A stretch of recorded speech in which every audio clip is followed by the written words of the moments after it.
Hey everyone, welcome to a new episode of Calm Convos. Today we are talking about something that is a little controversial for parents and non-parents, surprisingly. I don't know why. You don't even have kids, but stay tuned and find out what we're talking about.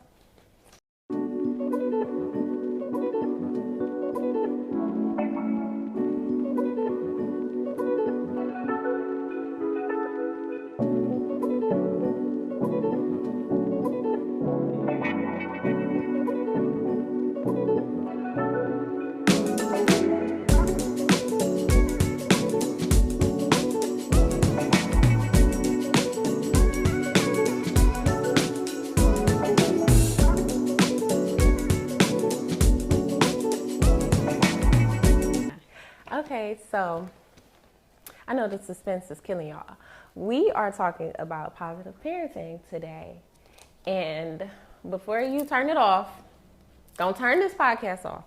I just want to give y'all the information, clear up some misconceptions that you may or may not have, and just let y'all know what the truth is, what it is, what it's not. So, first, let's talk about what positive parenting is at its core. Basically, it is showing respect. It is making sure that your children still have their dignity. It's about compassion. It's communication. Those are just a few things that go into what positive parenting is.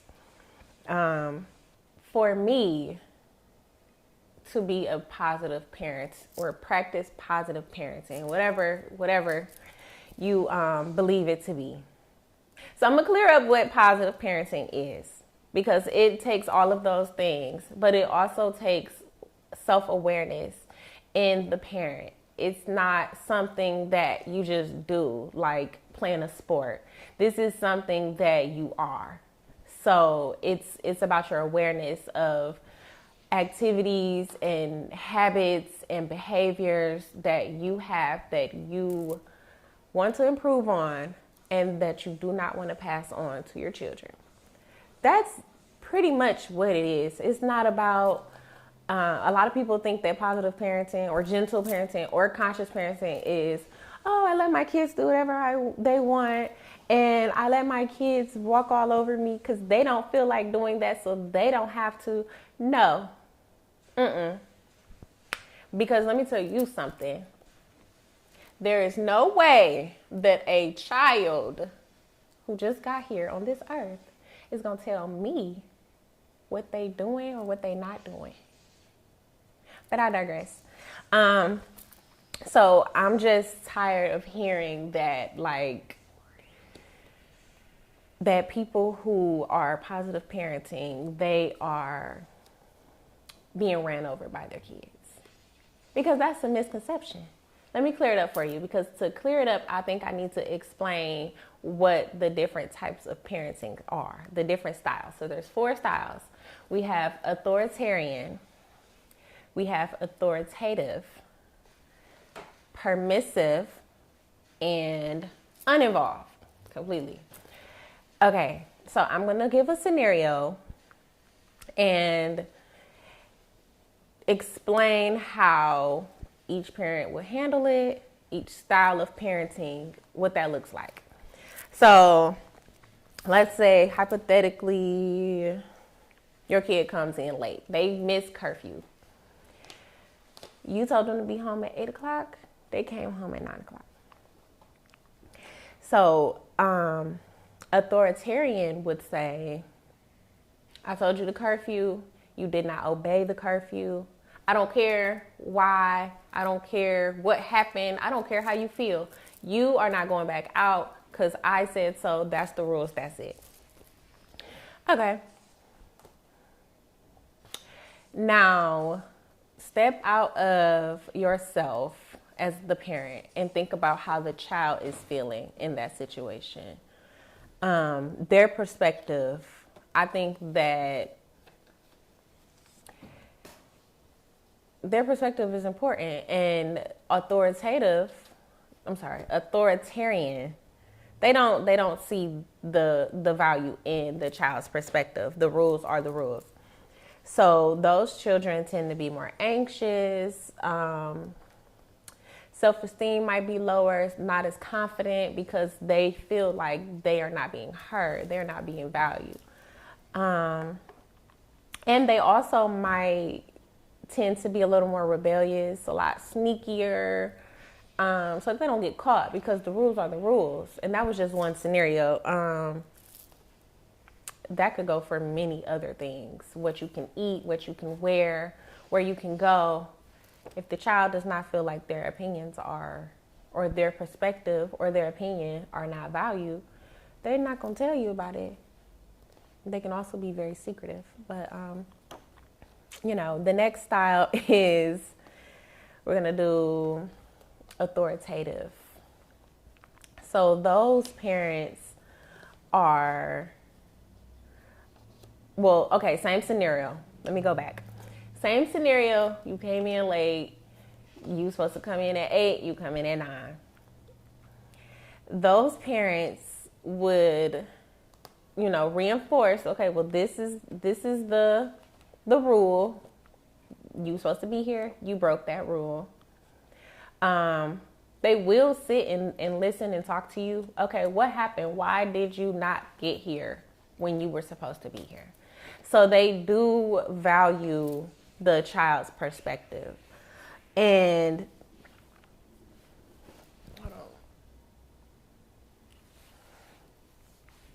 you see how I put it back so that you can cut that right out? Mm-hmm. Okay. They value the child's perspective, and those children tend to be,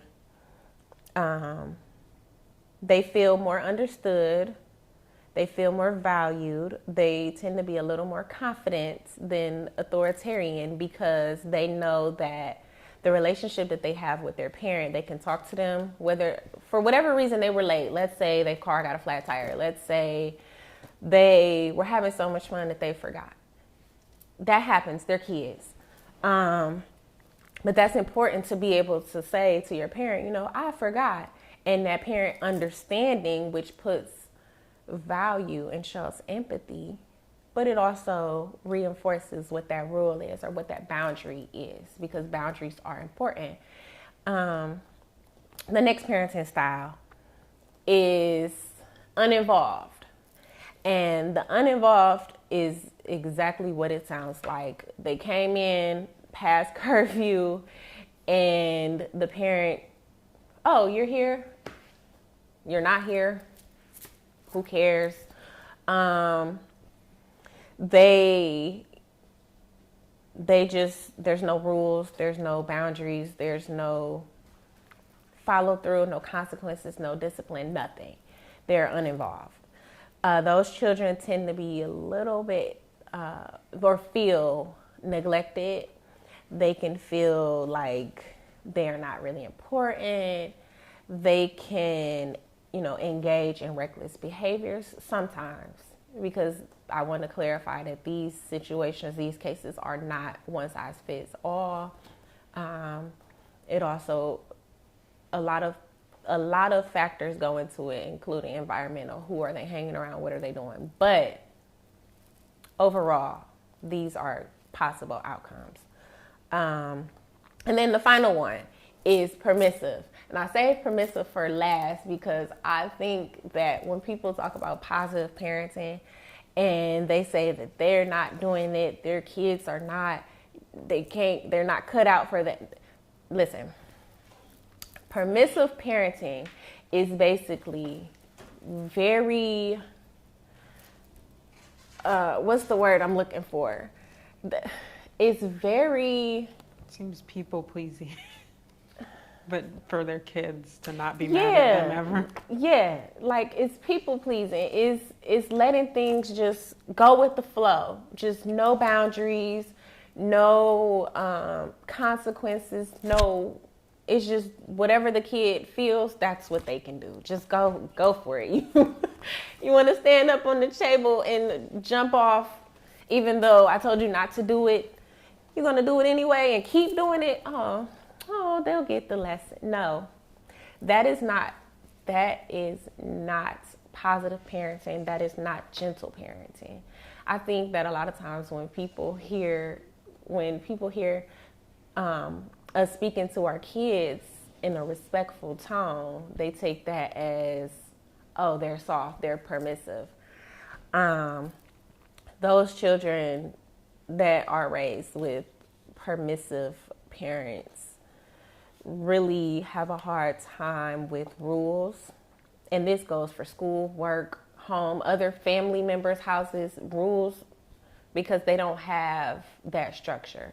They lack structure. And that's a very, very important word that I want to emphasize. So with positive parenting, there's structure. One thing that I do want to talk about is the 4 C's of positive parenting.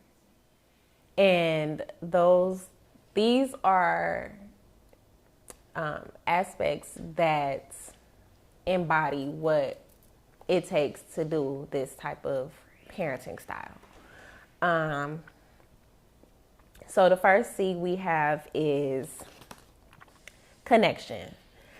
And with connection, I heard this quote I went to a networking mixer that was hosted by the Cleveland Transformation Alliance. My good friend, Khadijah Fair. She was a guest on the show a couple weeks ago. And actually, correction, Khadijah Fair was on last week's episode, breaking the myth of perfect parenting. So go back, check out that episode, listen to Khadijah. She is amazing. She is so articulate. I was up here stuttering. But anyway, so the company that she works with had a networking event. They had a panel. And there was one thing that this woman said to me when she was talking about equity and education and like the community's role in that. She said something, oh God, I don't want to mess up her quote, but her name was Leah Hudnall. Beautiful, amazing woman. She said, people don't listen to people who they don't value. And I was like, you know what?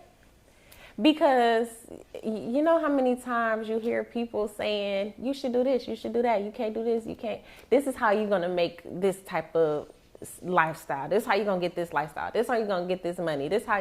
And you're just like, it go in one ear, out the other. Because I don't see no value in you, you know. Or you don't have that connection. You haven't built that connection. So it's hard to parent to children when they don't feel close to you. They don't have that sense of security with you. So that's the first C. The second one is communication. Because again, with that connection, you're going to have that communication. You're going to be able to talk. You're going to be able to share, what's going on. You're going to be able to, if they have a question, they know that they can come to you. 1, because they have that connection. But 2, because they know that you are a safe space and they can say whatever it is. Respectfully, of course. And they know that you are going to explain things to them. You are going to be that advice when they need it. Communication. The third one is consistency. And I want to emphasize consistency because if you're saying, so let's say the rule, we're going to go back to the curfew thing. The rule is you have to come home at 8:00. But that's only the rule on Monday. On Tuesday, you change and you say, oh, they could stay out till 9. But then you don't inform them of that. But then 2, you're not being consistent in that change. For whatever reason, you changed the rule. You did not let them know. That's confusing. And one thing that I have really learned is that children, humans in general, are creatures of habit, for one. I know that sounds very cliche, but it's true. We need habits, we need routines. Children love routines because they know what's going to happen next. They know what they need to do. They know the consequences of whatever if they don't do what they need to do. And obviously, I just said the last C, which is consequences.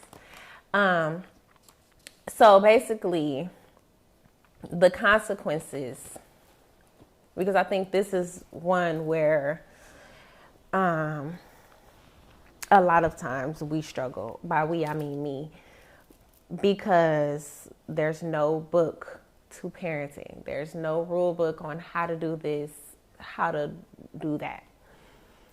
Consequences have to make sense to the situation.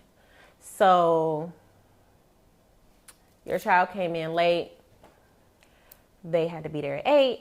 They got there at 9. What's the consequence to that? You can't, it doesn't make sense to make their consequence, I'm taking your cell phone. But then you still let them go out tomorrow night. The consequence has to make sense. I would think, because there's no book to this, let's talk about it. What do you think is appropriate because you did not come home when you were supposed to? Make it a conversation. Ask them, what do they think? Because a lot of times, realistically, they are going to go with the easiest thing that they can come up with. But it's good to still have that communication and see where their mind is at. Well, you really think that that's the consequence for you? Oh, okay. Well, this is what it's going to be in real life. You're not going out tomorrow night. So maybe you go out the next day. Or you're going to have to come in a little bit earlier tomorrow because you didn't respect, you didn't value that extra time that you had.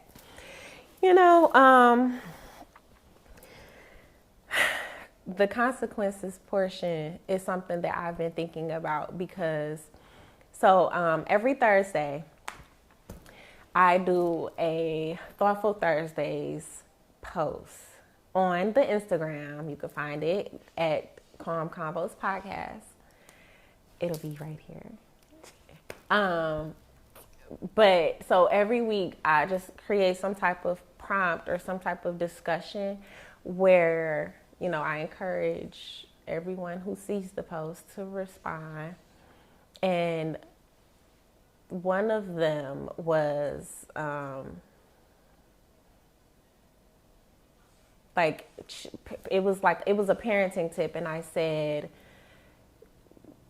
we learn from the children as well. They learn from us, we learn from them. What is something that you're learning? And, I am learning everything from an 8-year-old and a 4-year-old, believe it or not. Except math.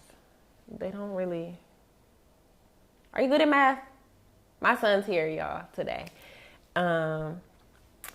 But he's actually great at math. I think I might learn from him. But okay, so I digress. The thing that I shared on the post was that I'm learning the consistency portion of this. I'm still working on being consistent, and it's reflected in just my everyday life. There's things that I want for myself. I graduated school, shout out to me, but it's okay, what's next? And how am I going to get there? And I have been very inconsistent, and I can see that. And then I can also see the things that my son is doing that are becoming inconsistent. And it could be because he's seeing his mom, and some days I'm going in and I'm just sitting down in my laptop or my iPad and I'm working. Some days I'm just I'm not doing anything at all, and I'm not expecting him to do it either. Because there's been times, now I'm not a perfect parent, as we discussed in the last week's episode. So keep it cute. Don't go in on me too much. But that homework, this past school year, homework didn't always get done every day. And I know that falls down on him because he's the one that has to turn it in and has to get a grade on it or a check mark or whatever, however she's doing it for homework. Because I am inconsistent in my day after work, I'll be tired. And those are excuses, but they're valid. I'll be like, okay, you didn't do your homework today. I'm not going to even bring it up because I just don't even have the energy to help you with it. And, oh, that was a transparency moment. Okay. Sometimes I don't feel like helping him with his homework. Sometimes I don't feel like reading a page or 2 pages out of my book. Even though I say I want to finish my book, I'm not being consistent.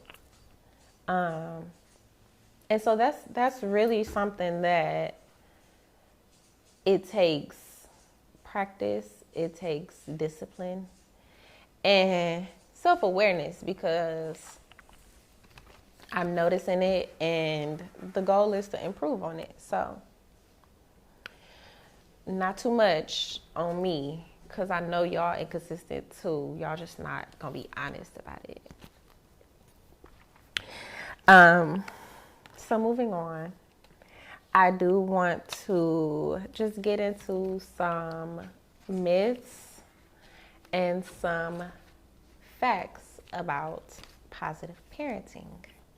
Myth 1, gentle parenting means no discipline. Okay. So, back to the parenting styles. That is more of a permissive parenting style. There's no discipline.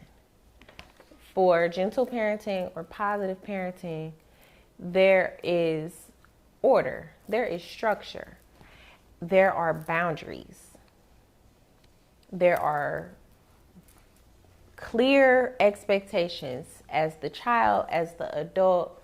This is what your role is, this is what my role is. These are what your responsibilities are, these are my responsibilities. You know what, I used to have a poster up in my house with the kids' responsibilities on it. This was like a year ago.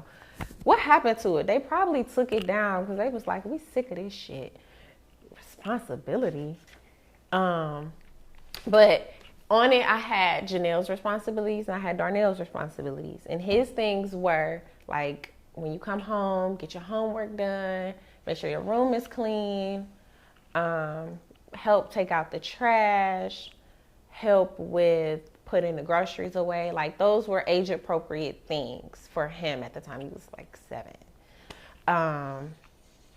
Those are his responsibilities. And then he knew that if he did not do what he's supposed to do, whatever that task was, because, you know, I don't go shopping every day. Groceries too expensive for that. I might need some tissues. I'm gonna cry talking about groceries. But anyway, he knew that he could not play on his video games until his things were taken care of. But some things like taking out the trash, long as it gets done before trash day, long as it gets done before it gets dark, because who wants to go outside and it's raccoons out there, cats. God, awesome. The cat problem. Anyway,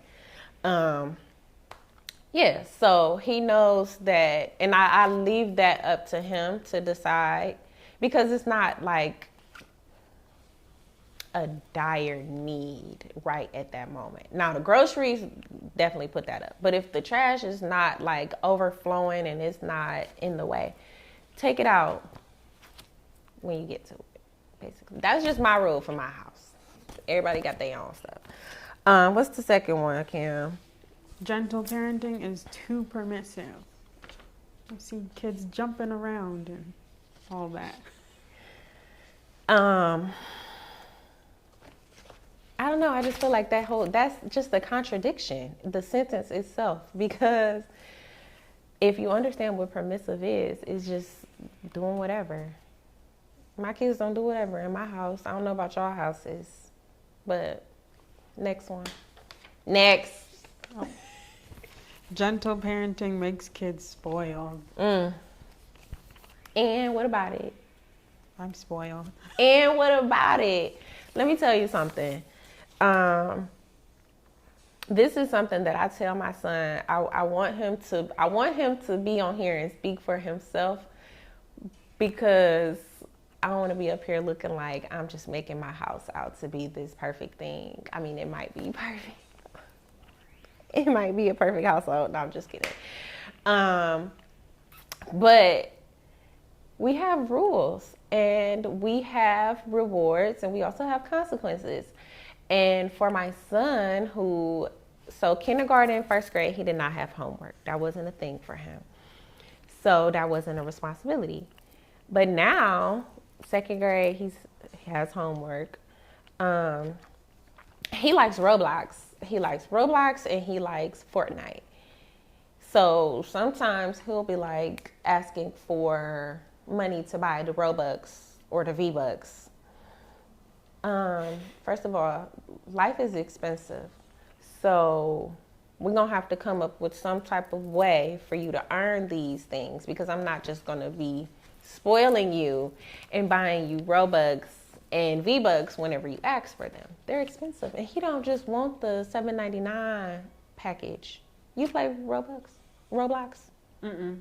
But I have played it before and watched people. He don't want the little one. He want the $20 package. Mm-hmm. So you don't have to keep buying it and you can get all the stuff you want. Look here. So what I do is, because I feel like if I have it to do, then yeah, I will buy him whatever. If that makes him spoiled, fine. He's 8. What else is there to do? But he also understands that his responsibility is to go to school and do what? Learn. Yell it. Learn. Yell it. I already said it. Can we hear him?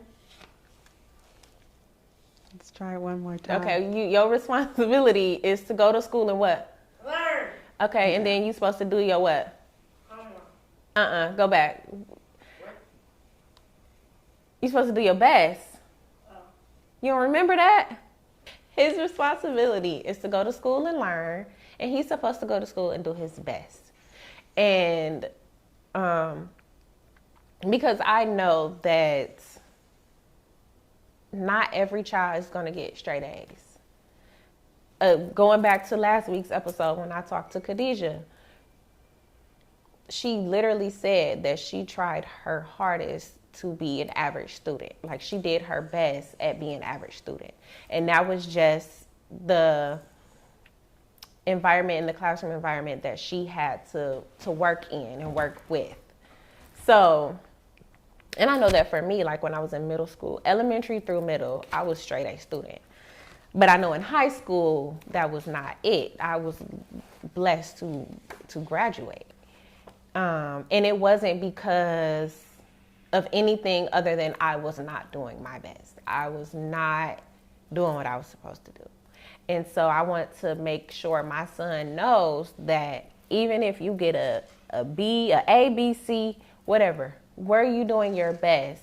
And if you can honestly say, yes, I did my best, or no, I did not, then we can work with that. We can go from there. So if you did your best, I applaud you.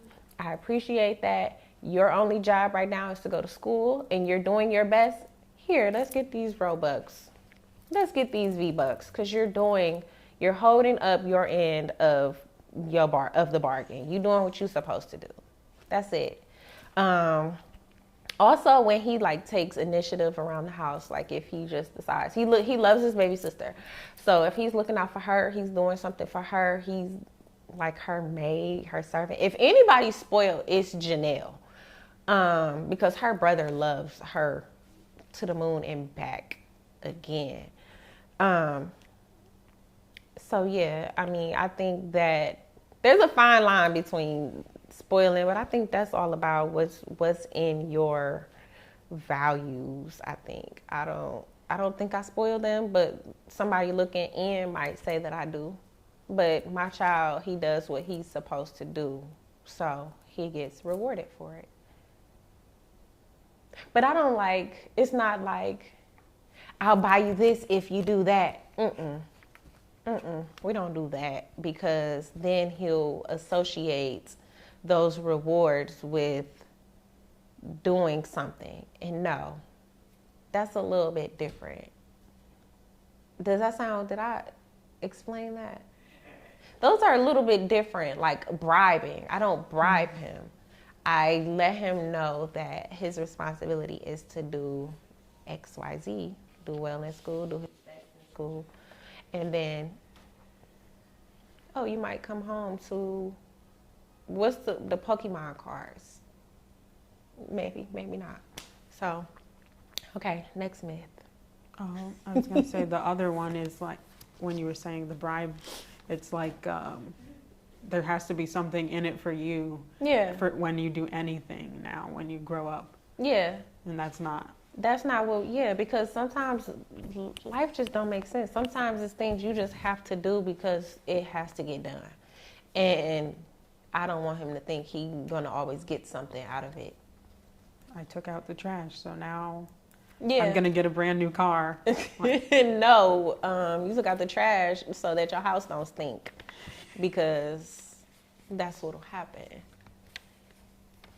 The next one is gentle parenting is only for young children. Gentle parenting is for everyone. Gentle parenting is for everyone. I think that people think that, I don't know, maybe like younger children are more agreeable. They are not going through that teenage phase of rebellion and just breaking rules. I don't know. But honestly, I think that the teenagers need it the most, because there are so many factors that go into their lives. There's so many influences. They're in school. They at a certain age, they can hang out. They can have a curfew. They are without adult supervision 100% of the time. They're being exposed to so many things in the world, social media, children who are growing up in much, much different households. Some of them healthy, some of them not healthy. They are just around so many different things. And if you don't have that communication with them, and you don't have that connection with them, then it's going to be very, very hard to parent those children. Not saying that little kids don't need it, but I think that it benefits the older kids as well, because it's not something that you practice like a sport. This is something that you are in your being. I know that I have a nephew, 14, and he's going off to high school next year. And so my thing is, like, first of all, I'm like one of those grown-ups that be trying to stay up on the trends. Like, I want to know what's the new songs. I want to know what's the text lingo, like the LMK, the let me know. Like, I need to know all of those things so that I can connect with this boy, because he gonna probably look at me like, oh, here come my TT. She's so corny. He'll be like, she's so corny. He better not say I'm corny. We might have to fight. But, wow. Be your own kids. I want to have that connection because I am much older than him. And if he doesn't think that he can come to me or his mom or whoever, but I'm speaking of myself. If he doesn't think he can come to me and talk to me, who will he talk to? Who will he communicate with? who will he build those connections with? So there's no telling who out there can influence these children, especially these boys. And so I'm here to build that connection with him so that he can talk to me about whatever he got going on. If he's stressed out, if he tired, if he feel like he not being heard or listened to or whatever, I know that he can come to me. We have that connection. And he's a teenager. And he ain't gonna do nothing but get older and older. So is that all? That's all the myths I have. Those are all the myths. Okay. Wink. I do want to say one more thing though, because people say a lot that, oh, this is positive parenting is not for me because my kids are this, or my kids are bad, or my kids, they need somebody tough. And I think that's one of the main things that I hear coming from people that I know that are parents. And I think that while that may be true, how did they get to that point? How did they get to this point where they're being called bad or unruly, or they need somebody that's tough on them? How did they get there? And that's not to put any blame on the parent or the mom, dad, whoever is raising them, grandparent. But it does go to show that somewhere along the line, that connection is not there. Somewhere along the line, that connection is not there. And we do know, we're human. We know that sometimes we hear something we don't like. We hear a rule, there's a new law. Most times we gonna try to break it. That's just human nature. But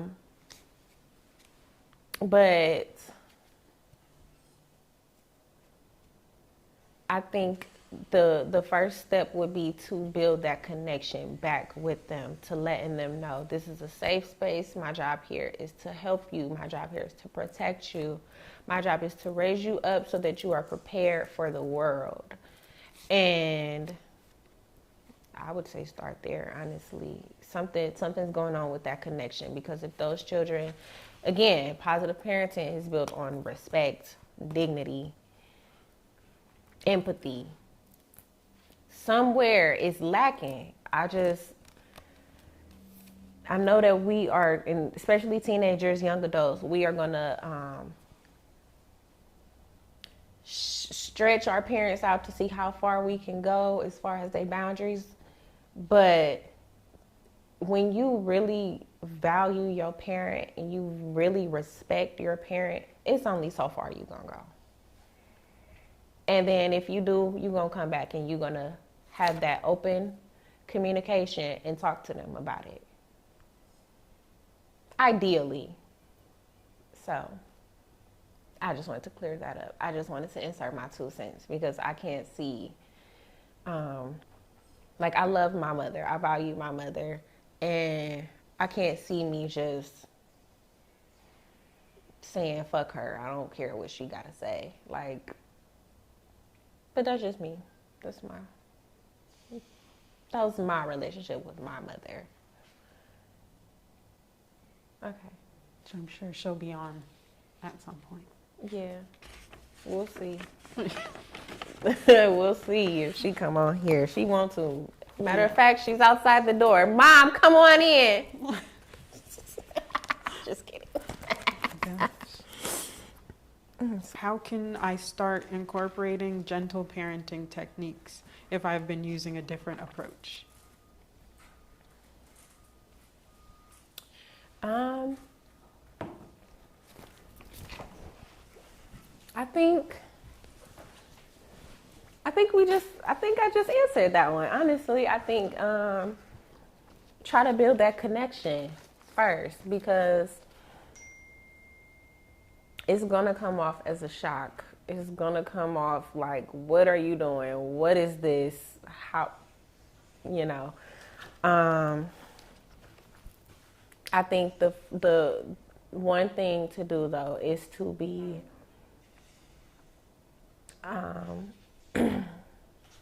set those boundaries and be consistent in those consequences.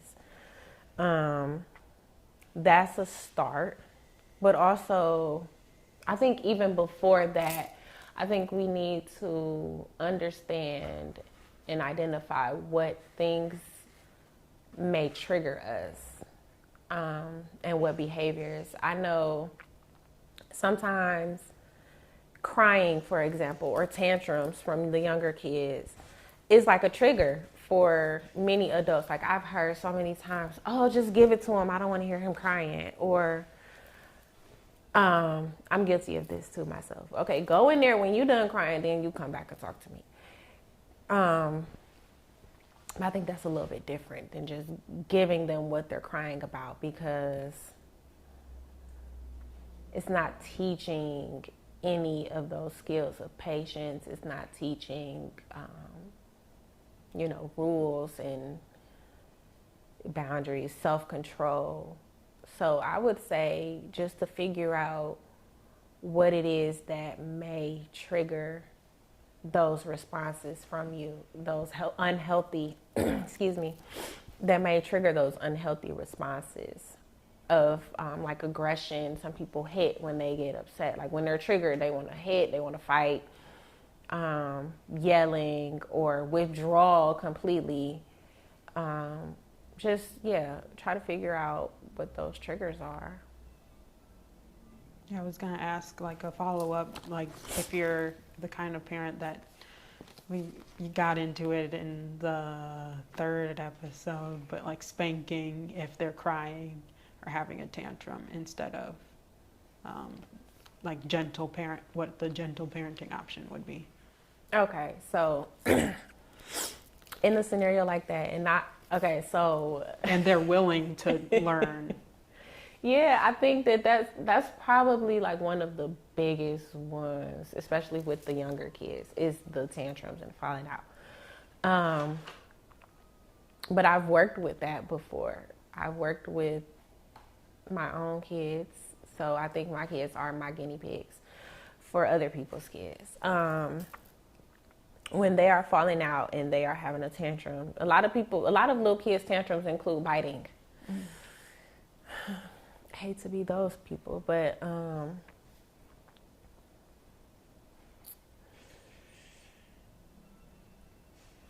the first step would be to make sure that they have your that you have their attention, because talking to them while they falling out, they're not listening to you. That's not it. So you get their attention. Get on a level, like come down. Don't just stand up over them. Come down to their level. Validate how they're feeling. So show some empathy, Oh, you couldn't get the toy that you wanted. You cannot fall out like that. What you can do is say that you're upset. Help label and identify those feelings. I've been upset too. Are you upset right now? Are you angry? Are you feeling sad? So help them to identify what those feelings are. And then you reinforce those boundaries. If you fall out like that, I cannot help you. If you are screaming over me, if you are hitting, if you are biting, I cannot help you. I cannot support you. I cannot get you what you need. So that way most times they'll kind of tone it down. Like, okay, well, I really want that toy back. So let me see how this person can help me. I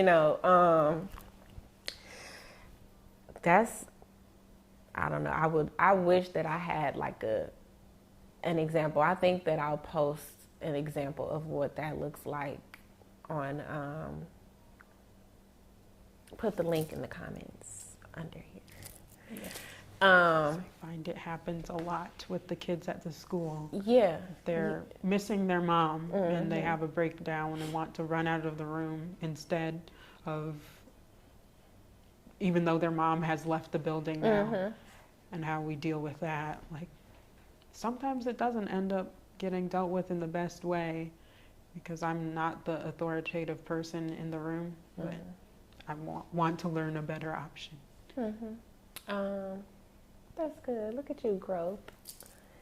So I think the next thing, the follow up to that, in like identifying their feeling, their emotion. Oh, I'm feeling sad, my mommy left. Or I'm feeling like, this morning dropping off my daughter, one of her classmates was crying. Her dad was trying to get out of that room. He was like, I gotta go to work, I gotta go. And he was starting to be stern, like, all right, I gotta go, get off me. But she was just wanting her daddy. So in that instance, I was like, oh, you're feeling sad. Help her identify that. Oh, daddy will be back. You might not have to say it like that. That's just me. But, daddy will be back. I get sad sometimes too. And then I think another good thing is to like give them something else to do. So give them an option of something else to do. Like, okay, well, until he gets back, you want to come over here and do a puzzle, or do you want to sit over here and read a book? Or do you want to go? So at my house, I have a calming corner. They don't use it too much, but we have a calming corner. It has pillows. It's soft. Everything's soft over there. Pillows. We have books. We have like puzzle flashcards. Just some sensory things like the fluffy pillows. And they can go over there if that's what they need to do. They don't really use it too much. It's probably getting cobwebs. But, it's a space they know that if they need to go and self-regulate, if they need to go calm down, if they need to just be alone. Also, in the classroom that I used to work in, well, a lot of the classrooms are doing it now, and I think that is amazing, is creating those type of centers for the kids where they can just, as soon as they come in the classroom, if they know that it's a rough day, they say good morning, they may not say good morning, and they just go right over there. And they are not disrupting anybody from learning. They are not harming anybody or themselves. They are just calming down. So that's something that you could try for the after school thing. Like, okay, give them. So the tip and the trick to kids, because they are very easily influenced, I think, is to give them two options that you are fine with either way. Like, not what they want, but what they need. So like I said, you're not going to walk out this classroom, but what you can do is you can go sit over there and count the marbles in the jar, or you can come over here and read a book about jumping jacks, whatever. Because those two options, they're safe, they're preoccupied, and they'll be able to calm down after that. Thank you. I think that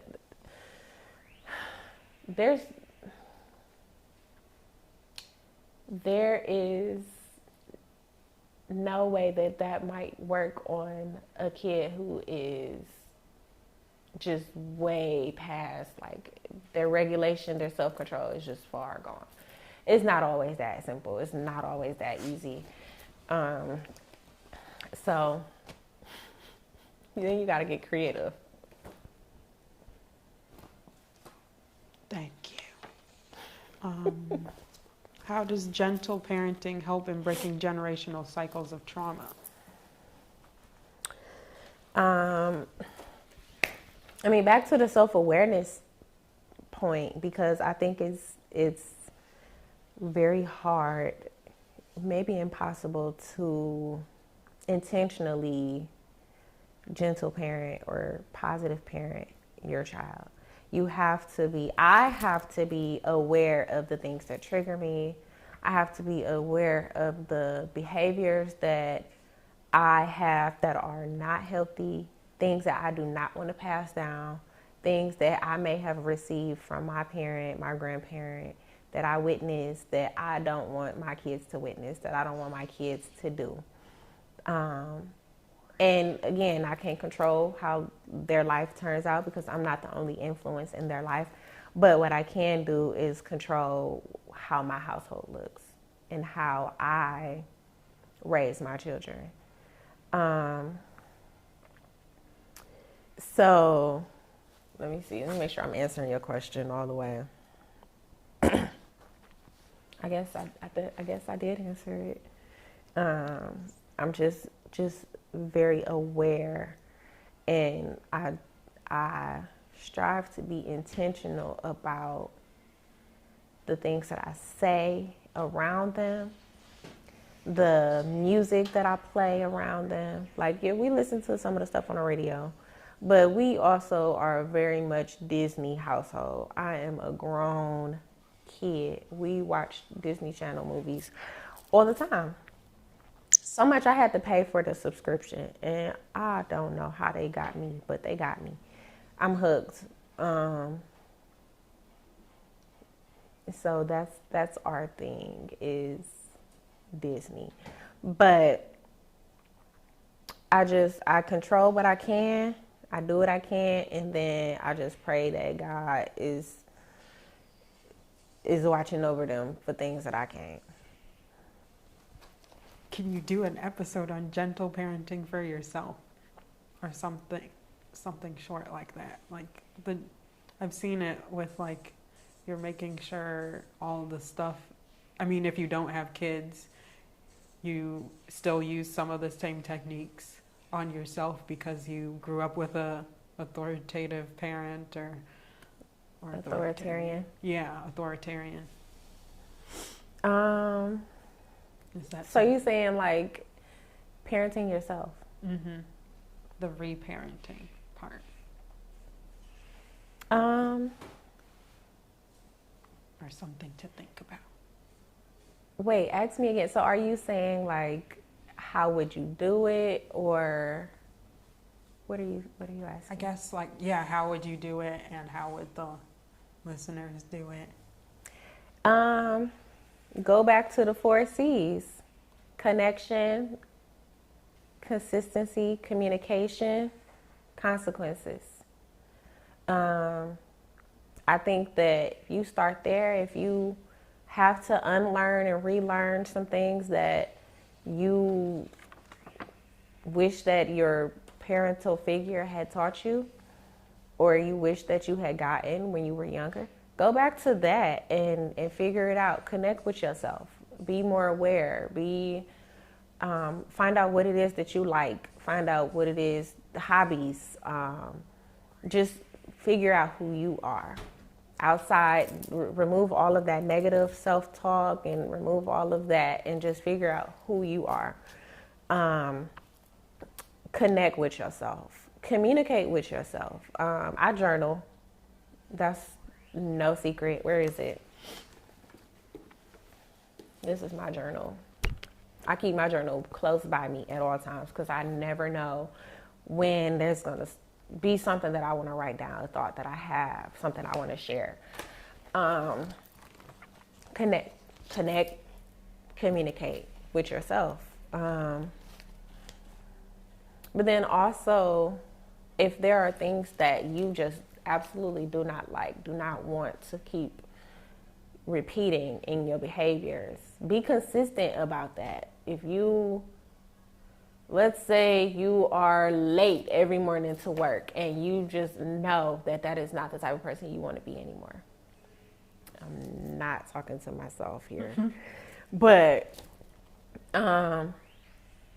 be consistent, and you set that boundary and say, you know what, I am going to be up 30 minutes earlier and I'm going to get out the house. If I'm ready, if I'm not ready, oh well, I'm leaving out. Be consistent with that. If I don't do it, then what's going to happen? And you can create whatever consequence. I mean, you already, like, if you have work, the consequences already, you might get wrote up. But, create a consequence for yourself. What'll happen if you don't do that? Not outside of yourself, but internally, what is the consequence for you? You might feel bad.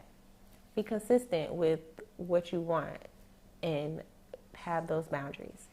And then consequence and consistency. I guess I just explained them all together. Just wrapped it up in a bow. What does that consequence look like if you're not consistent, if you don't have that connection with yourself, if you are not communicating with yourself or communicating with others what it is that you need? Because a lot of times people can become people pleasers. People can become just stuff and bottle all these things and be very aggressive. People can be passive. There's so many different outcomes, and I think the main thing is to go back to those 4 C's. Those can help improve whatever relationship, whether it's with your children, yourself, your parents, family, friends, whatever. I hope that I answered your question. I hope that it helped a little bit. Because sometimes I feel like I'll be up here rambling, like, wah, wah, wah, wah, wah, like Charlie Brown. No. but I hope that it helped. Like, I don't ever want these episodes. I think, okay, let me finish my first thought. I don't want these episodes to be like, I am preaching at people, like, do it this way, do it that way. Like, I am the expert on my own life, nobody else's. And that's why I make it a point to not insert my 2 cents into nobody's life unless they are specifically asking me, because first of all, the disclaimer is I am not responsible for what happens to you after you do what I said. So, but also because people are in control of their own behavior. So if you like what I'm saying, that's great. I love that for you. But if you don't, take it with a grain of salt. Take what you need and leave the rest. I just don't want to be like preachy. But these are the topics that I chose are things that I'm actually living and going through and have gone through. So it's not like I'm telling people how to raise their kids and how to do it better. I'm telling them how I'm raising mine and what's working, what's not working, and what I need to work on. Because everything is work. Cue that one Rihanna song. Work. Okay. I don't know if we could do that without getting sued. Rihanna, please don't sue us. Okay. Okay. Okay, so I appreciate everyone for watching this episode. Like I said, these are topics that I'm actually living. I'm not just talking about it, I'm actually being about it. I'm not gonna tell you something that I pulled out of the air and I didn't apply it to my own life first. With that being said, I do want to leave this episode with the Jules Gem. It's a quote that I found that I thought fit perfectly with this episode. It is, children are not things to be molded, but are people to be unfolded, by Jess Lair. And I think that I really appreciate that quote because it helps. And hopefully you guys can see that we are not here to control other beings. We are here to guide. We are here to be examples. We are here to help them to step into who they are. Children, step into who they are and, reveal who they are. So unfold their true selves. And too much of our influence on them could overshadow who they are. We want children to feel valued. We want children to feel heard. We want them to feel appreciated. We want them to feel important because that's what they are. And so along with that quote, I also want to share this Bible verse. Train up a child in the way he should go. Even when he is old, he will not depart from it. That is Proverbs chapter 22, verse 6. And again, I think it fits perfectly with this episode. I think that it's important to have a guide that knows more than you do. I am not perfect. Jesus knows all the things, not me. And so that's who is my teacher. And to pass down what he's teaching me, I'm going to teach my children. So that when they get older and I'm not here and they can't come talk to me, they can't come ask me for advice, they have those values in them to know which way to go. I saw a podcast I was listening to earlier, and they were saying that positive parenting, gentle parenting is not a Christian thing. Like, Christians should not practice positive parenting. And, you know, I sometimes like to listen to things because let's hear a different perspective. Like, I don't want to be biased. Okay, let's hear what they were saying. And a lot of the things were basically, they were, again, confusing permissiveness with authoritative. And I don't like that because I am very much a Christian. I very much follow Jesus. I very much believe that I cannot just let my kids run amok and do whatever they want to do. There has to be order because God loves order. So how is positive parenting not for Christians? I watched the episode for like 30, 40 minutes. And it was a very conservative episode. And it's just, according to these values of empathy, respect, dignity, how are those not aligned with the fruits of the Spirit? Love, joy, peace, long-suffering, temperance, self-control, goodness, you know. I don't know.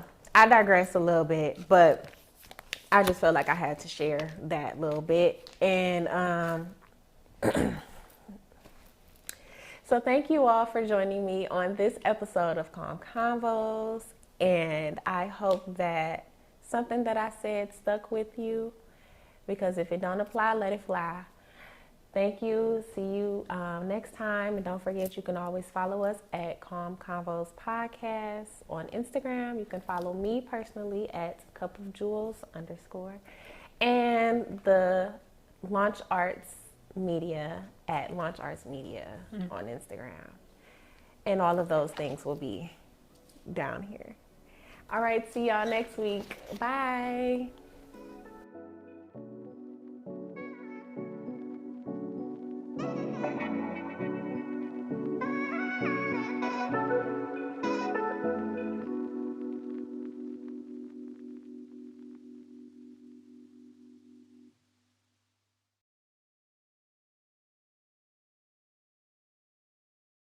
Okay. So we're going to get into some myths. That's a crazy word to say, myths.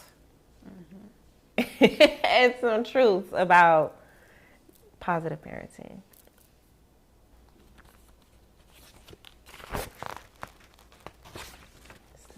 It's not coming out.